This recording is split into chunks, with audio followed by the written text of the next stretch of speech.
La vie vous a abandonné, rien ne vous marche, vous échouez presque à tout. Vous vous sentez écrasé sous le poids des forces ténébreuses, de l'isolement, de la solitude et des soucis quotidiens. Vous n'avez pas la paix et la tranquillité. Vous avez besoin d'accompagnement pour atténuer vos souffrances, pour développer la force et la puissance qui vous habitent. Suivez tous les matins Maître Maoulian Justin Dongbaoundé, grand initié aux lois et secrets de la vie. Avec Maître Maoulian Justin Dongbaoundé, vous allez abandonner vos solutions individualistes, source de vos malheurs et de vos errements.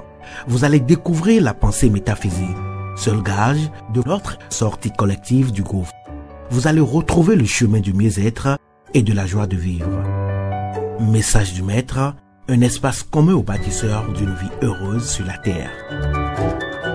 Mesdames et messieurs, hommes et femmes qui peuplent la terre, mes frères et mes sœurs bâtisseurs de tous horizons, en vos différents grades, degrés et qualités. Je voudrais prendre ici la parole pour exprimer à chacun et à tous ma profonde et sincère reconnaissance pour vos soutiens de tous les instants. Avec vous ce jour, je voudrais, pour le compte de cette 9e saison, entièrement consacrée aux 9 trésors d'un homme de cœur, je voudrais, dis-je, poursuivre avec vous le voyage qui nous conduit dans la demeure de ce grand esprit, j'ai nommé Christian Henry Godefroy, pour découvrir l'une après l'autre les empreintes de son être profond. Dans mon message de ce jour, nous allons, sous le couvert du 7e trésor, nous allons revisiter 3 messages. Le premier message a été diffusé le 16 novembre 2022 sous le numéro 388 et le titre ci-après. Quand vous avez du mal à faire rire les autres, le malaise est vite arrivé et le courant passe mal. Le second message a été diffusé le 17 novembre 2022 sous le numéro 389 et le titre suivant. Une bonne plaisanterie peut ne pas amuser lorsqu'on manque à l'égard de son contenu de la sympathie ou de l'empathie. Le troisième et dernier message a été diffusé le 18 novembre 2022 sous le numéro 390 et le titre que voici. Toute plaisanterie moralement dégoûtante perd son rôle d'amusement à cause des stéréotypes et attitudes jugées nocives. Avoir un bon sens de l'humour aide à réduire le stress, ça aide aussi à créer de l'empathie, à faire face à la douleur. C'est l'un des atouts qui séduit le plus, que ce soit en amour ou en amitié. Quand vous avez du mal à faire rire l'autre, le malaise est vite arrivé et le courant passe mal. Mais heureusement que l'humour est une qualité qui se travaille. Si vous devriez répondre à la question de savoir à quoi sert le sens de l'humour, que diriez-vous? À votre place, je dirais simplement que l'humour est non seulement lié au jeu, mais aussi à la capacité de prendre de la distance et de maintenir des liens sociaux. J'ajouterai que le sens de l'humour s'apprend très tôt. Dès leur plus bas âge, les enfants s'amusent à faire des imitations pour faire rire. À l'âge adulte, le sens de l'humour évolue et devient bien plus complexe. L'humour est donc une marque de joie de vivre et de bonne gestion des émotions et des capacités cognitives. N'oublions pas non plus ces vertus thérapeutiques qui peuvent aider à aller mieux. Cependant, il faut prendre garde pour ne pas verser dans la plaisanterie. Plaisanter c'est taquiner ou c'est railler sans méchanceté. On parle généralement de plaisanterie de mauvais goût pour désigner des propos ou des actes visant à se moquer ou à ironiser. Certaines plaisanteries, notamment sexistes et racistes, sont moralement choquantes parce que, à l'origine, elles sont mensongères, insultantes et dégoûtantes.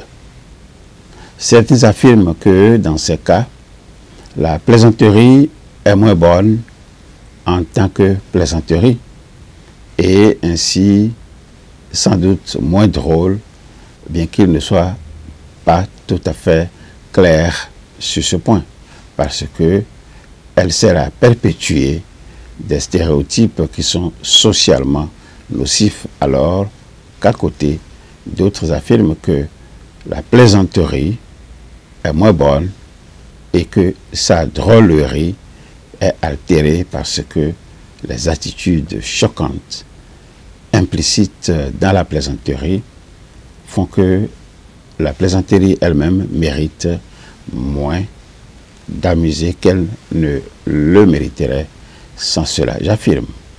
J'affirme au contraire que si la plaisanterie est moins drôle et moins bonne, c'est parce que les stéréotypes invoqués par de telles plaisanteries sont ceux que la plupart des auditeurs reconnaissent comme immoraux ou comme moralement dégoûtants. Et que cette reconnaissance ou cette conscience agit directement en diminuant ou en empêchant la réaction d'amusement et non parce que la plaisanterie ne mérite pas notre amusement ou parce que on est conscient de perpétuer de telles attitudes nocives. On perçoit la drôlerie fondamentale de telles plaisanteries qui résident le plus souvent dans quelques absurdités habilement construites, mais sans laisser libre cours à la réaction d'amusement, sans laisser libre cours à la réaction du fait des scrupules moraux qui portent sur le matériau que ces plaisanteries exploitent. Autrement dit, on ne veut pas vraiment être de ceux qui peuvent librement s'amuser d'un tel matériau parce que cela supposerait que l'on tolère implicitement les attitudes moralement choquantes, plus ou moins discrètes dans le dire et dans la réception de ces plaisanteries. Toutefois, selon un point de vue assez répandu, apprécier des plaisanteries moralement choquantes, les apprécier comme celles que je considère ici ne signifie pas nécessairement assumer ou adopter l'attitude pernicieuse ou le préjugé qui est au cœur de la plaisanterie même pas l'assumer ou l'adopter en imagination ou momentanément. D'où il suivrait que notre amusement ou notre rire ne présuppose pas que nous partagions cette attitude ou ce préjugé, ou que nous nous inclinions vers eux, et par conséquent qu'il n'y a rien de moralement problématique dans une telle appréciation.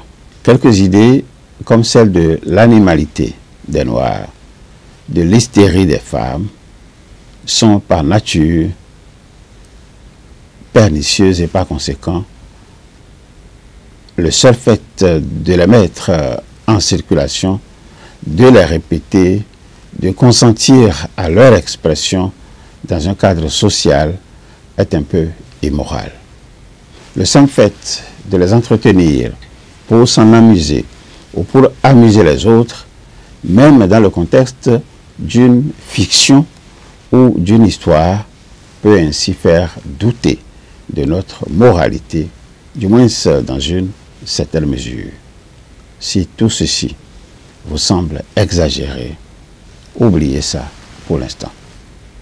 Rejoignez-nous donc sur notre tribune de pardon, une école de sagesse où il vous sera possible de travailler l'histoire de vos émotions et trouver de nouveaux schémas pour apprendre à vous réguler. Un lieu où vous allez apprendre à utiliser la colère comme un moteur qui vous pousse à vous interroger et vous faire grandir. Un moteur qui vous permet de rétablir une justice, construire votre avenir. Un lieu où vous apprendrez, je parle de notre tribune de pardon, c'est un lieu où vous apprendrez à échapper aux contorsions de la colère destructive, devenir un enseignant du pardon.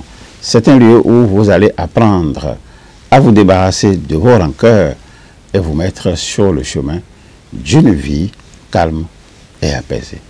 L'école de notre tribune de pardon, c'est un lieu où vous allez apprendre à faire une place au pardon dans votre vie de tous les jours. C'est un lieu où vous apprendrez à être le plus brave parce que vous aurez été le premier à demander pardon. Notre tribune de pardon, c'est un lieu où vous apprendrez à être le plus fort parce que vous aurez été le premier à pardonner.